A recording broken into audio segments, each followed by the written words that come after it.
ಈ ಅಯೋಧ್ಯೆಯ ಸರಯೂ ನದಿ ಹತ್ರ ಬಂದಿದ್ದೀವಿ. ನೀರಂತೂ ತುಂಬ ಹರಿತಾ ಇದೆ. ಬೋಟಿಂಗ್ಸ್ ಎಲ್ಲ ಆಡ್ತಾ ಇದ್ದಾರೆ.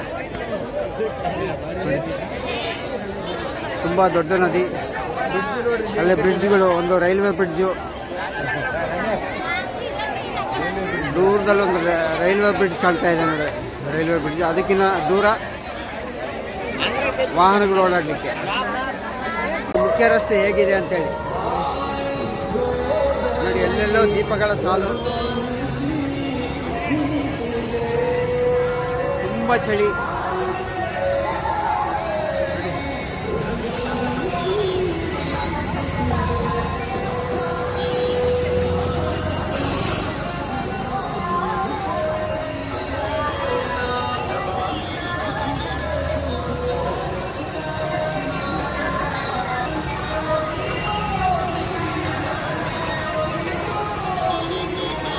ವೀಣೆ ಕಾಣಿಸ್ತಾ ಇದೆ ನೋಡಿ.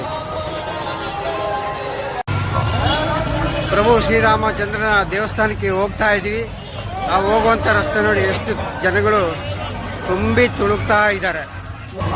ಎಲ್ಲಿ ನೋಡಿದ್ರು ಕೂಡ ರಾಮ ಭಕ್ತರೇ. ದೇವಸ್ಥಾನಕ್ಕೆ ದರ್ಶನಕ್ಕೆ ಹೋಗ್ತಾ ಇರೋಂಥವ್ರು, ದೇವಸ್ಥಾನದ ದರ್ಶನ ಮುಗಿಸ್ಕೊಂಡು ಬರ್ತಾ ಇರ್ತಕ್ಕಂಥವ್ರು ಎಲ್ಲರೂ ಇಲ್ಲಿದ್ದಾರೆ ನೋಡಿ.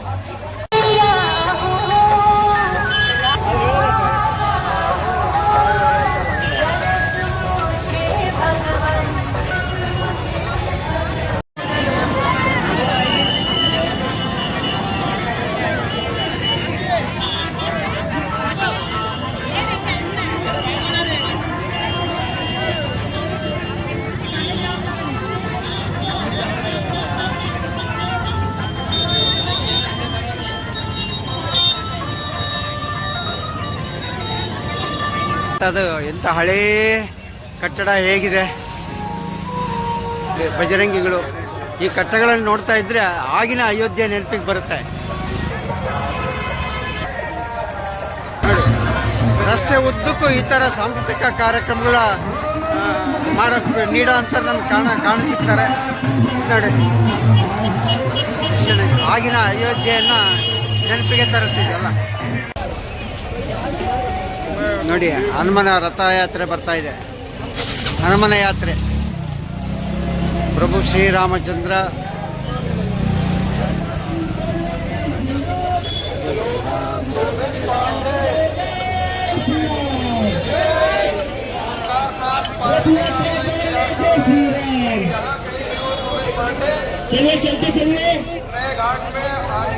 ನೋಡಿ. ಇವರೆಲ್ಲ ಇಂದೋರಿಂದ ಬಂದಿದ್ದಾರೆ, ಪಾದಯಾತ್ರೆ ಬಂದಿದ್ದಾರೆ ಇಂದೋರಿಂದ ಅಯೋಧ್ಯೆಗೆ ನೋಡಿ. ತಮ್ಮದೇ ಆದಂತಹ ವಿವಿಧ ವೇಷಗಳಲ್ಲಿ ಭಕ್ತಾದಿಗಳು ರಾಮನ ದರ್ಶನಕ್ಕೆ ಬರ್ತಾ ಇದ್ದಾರೆ ನೋಡಿ. ಇವರು ಕಪ್ಪು ಬಟ್ಟೆಗಳನ್ನು ಧರಿಸಿ ಹೇಗೆ ರಾಮನ ದರ್ಶನಕ್ಕೆ ಹೋಗ್ತಾ ಇದ್ದಾರೆ ಅಂತ. ಶಾಲೆಯ ಮಕ್ಕಳು ದೇವರ ದರ್ಶನಕ್ಕೆ ಹೊರಟಿದ್ದಾರೆ.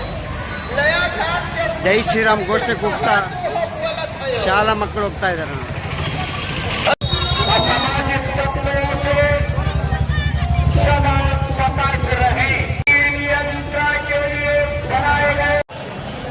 ನಾವೀಗ ಹನುಮಾನ್ ಗರಿ ದೇವಸ್ಥಾನಕ್ಕೆ ಹೋಗ್ತಾ ಇದ್ದೀವಿ. ಅಲ್ಲಿ ದೂರದಲ್ಲಿ ಕಾಣ್ತಾ ಇರೋಂಥ ಶಿಖರನೇ ಹನುಮಾನ್ ಗರಿ ದೇವಸ್ಥಾನ. ಮೊದಲು ಹನುಮಾನ್ ಗರಿ ದೇವಸ್ಥಾನದಲ್ಲಿ ದರ್ಶನ ಮಾಡಿ ಆಮೇಲೆ ಪ್ರಭು ಶ್ರೀರಾಮಚಂದ್ರ ದರ್ಶನ ಮಾಡಬೇಕು ಅಂತ ಹೇಳ್ತಾರೆ. ಹನುಮಾನ್ ಗರಿ ದೇವಸ್ಥಾನ ಎಷ್ಟು ಚೆನ್ನಾಗಿ ಕಾಣ್ತಾ ಇದೆ. ದೇವಸ್ಥಾನ ಒಳಗೆ ಹೋಗ್ಲಿಕ್ಕೆ ಎಷ್ಟು ರಶ್ ಇದೆ ನೋಡಿ. ಎಷ್ಟು ಜನ ತುಂಬ್ಕೊಂಡ್ಬಿಟ್ಟಿದ್ದಾರೆ ದೇವಸ್ಥಾನಕ್ಕೆ ಒಳಗೋಗ್ಲಿಕ್ಕೆ, ದೇವರ ದರ್ಶನ ಮಾಡಲಿಕ್ಕೆ, ಹನುಮಾನ್ ದರ್ಶನ ಮಾಡಲಿಕ್ಕೆ ಎಷ್ಟು ಜನ ತುಂಬಿಕೊಂಡಿದ್ದಾರೆ.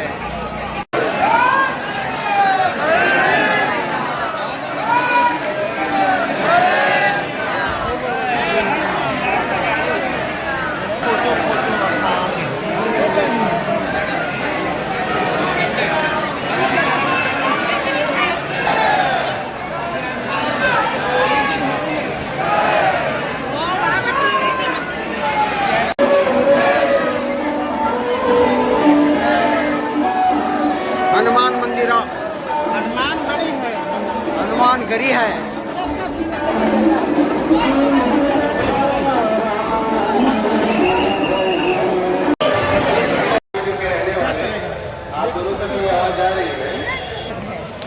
ರಾಮ ಮಂದಿರಕ್ಕೆ ಕೇವಲ 100 ಮೀಟ್ರಲ್ಲೇ ಇದ್ದೀವಿ.